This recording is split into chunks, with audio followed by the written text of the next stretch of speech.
Hello sports fans, welcome to Spruce Sports Central.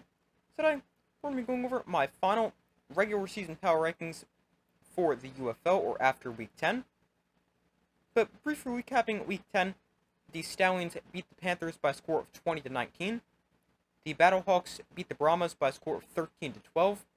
The Renegades upset the Defenders 32-31.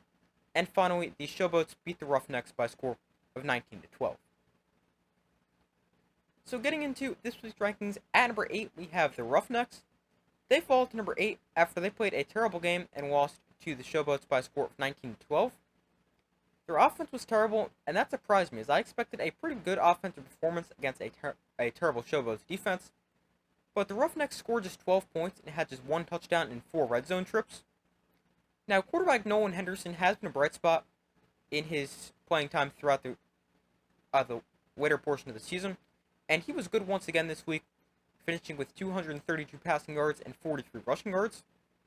And wide receiver Kirk Murray also had a great game with 99 scrimmage yards and a touchdown. But this was another bad Roughnecks offensive performance. Defensively, they weren't terrible, allowing just 19 points and 203 total yards. But it was the offense that let the team down, as it has been the majority of the season. Roughnecks finished the season with a 1-9 record, last in my power rankings. Number 7, we have the Showboats. They finally won another game, snapping their 8-game losing streak as they beat the Roughnecks by a score of 19-12. And with the win, they also got the first pick in every round of the 2025 UFL draft. The Showboats, they didn't even play a great offensive game. They scored 19 points and only had 203 total yards. But the defense was good, which is very surprising because the defense has been really bad, the worst scoring defense in the UFL. But they allowed just 12 points, although it did allow over 300 total yards. But this was a very confusing win for the Showboats when you look at their numbers. But they ended up getting the win, and they finished with a 2-8 record. Both their wins actually came against the Roughnecks, and to open the season in week 1 and to close the season in week 10. But Showboats at 7. Coming in at number 6, we have the Defenders. So this might be surprising as they dropped to number 6. And I have the Renegades over them at 5. And it might be surprising because the Defenders are 4-6, the Renegades are 3-7. But I think the Renegades were the better team down the stretch of the season, plus the Defenders lost to the Renegades this past week to close the season. But the Defenders lost by a score of 32-31. The offense was good, scoring 31 points, and quarterback Jordan Tiamu played a great game with 218 yards and 2 touchdowns. But it was the Defenders' defense that really hurt them. They could not stop the pass or the run. They allowed 32 points and 335 yards of offense.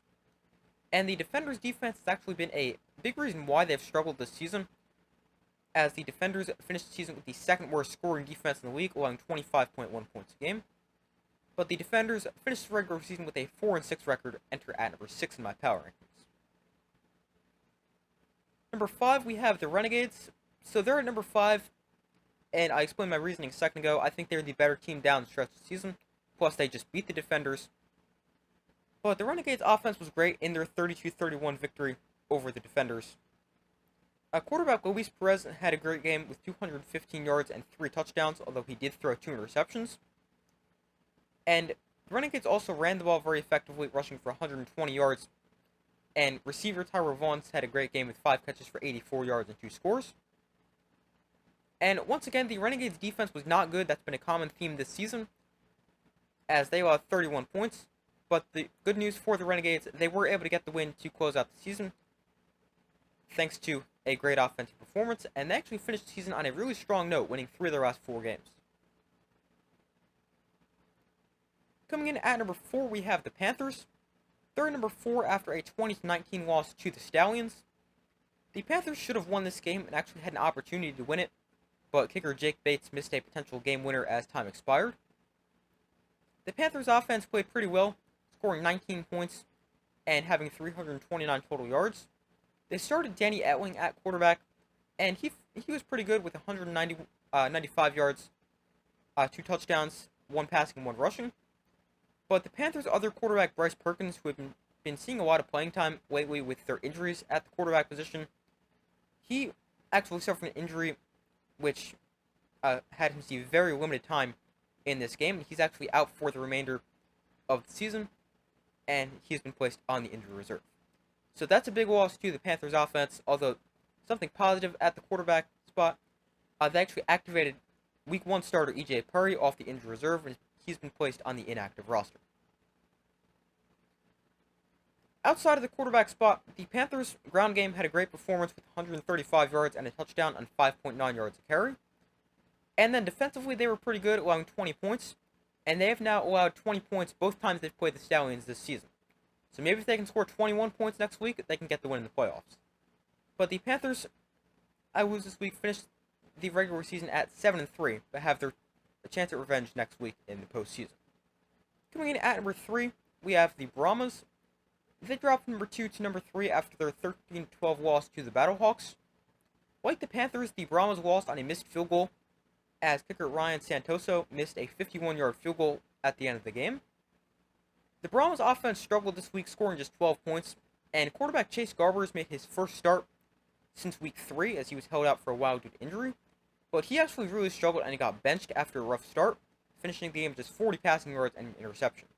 But the Brahmas will need him to be much better next week in a rematch against the Battlehawks in the playoffs.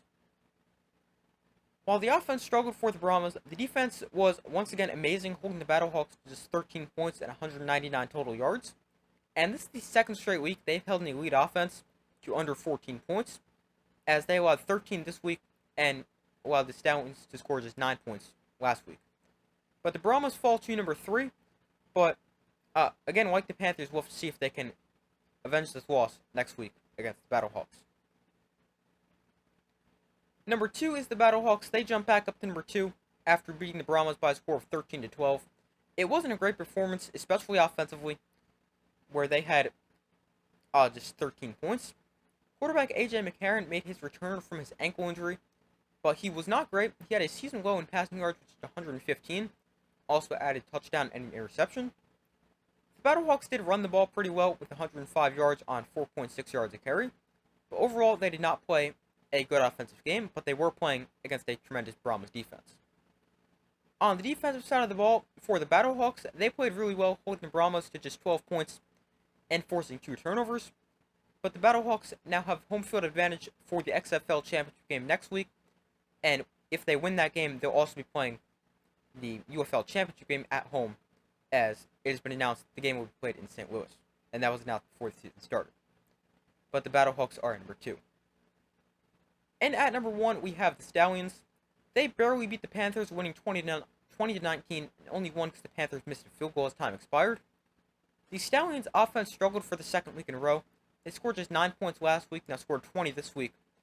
And quarterback Adrian Martinez, who had looked like a lock for the MVP, he did not have a very good game, finishing with just 163 passing yards and a touchdown, as well as 41 rushing yards. But someone who did play well for the Stallions was running back C.J. Marable, who finished with 56 rushing yards and 2 rushing touchdowns, as well as 29 receiving yards. And then on the defensive side of the ball, the Stallions were solid, allowing 19 points, but actually got hurt on the ground, allowing 135 rushing yards. But the Stallions really need to fix this, as this is not the time to be playing bad football. And if they play like they did this week, I have zero confidence they'll be able to win next week in the playoffs. But those are my final UFL regular season power rankings. Thank you guys for watching. Be sure to like, subscribe, comment, turn notifications. I do my best to post as often as possible. Let me know in the comments if you agree, disagree, and why. I'd love to hear your thoughts. But thank you for watching. Be sure to like, subscribe, comment, turn notifications. I do my best to post as often as possible, and I will see you in the next video.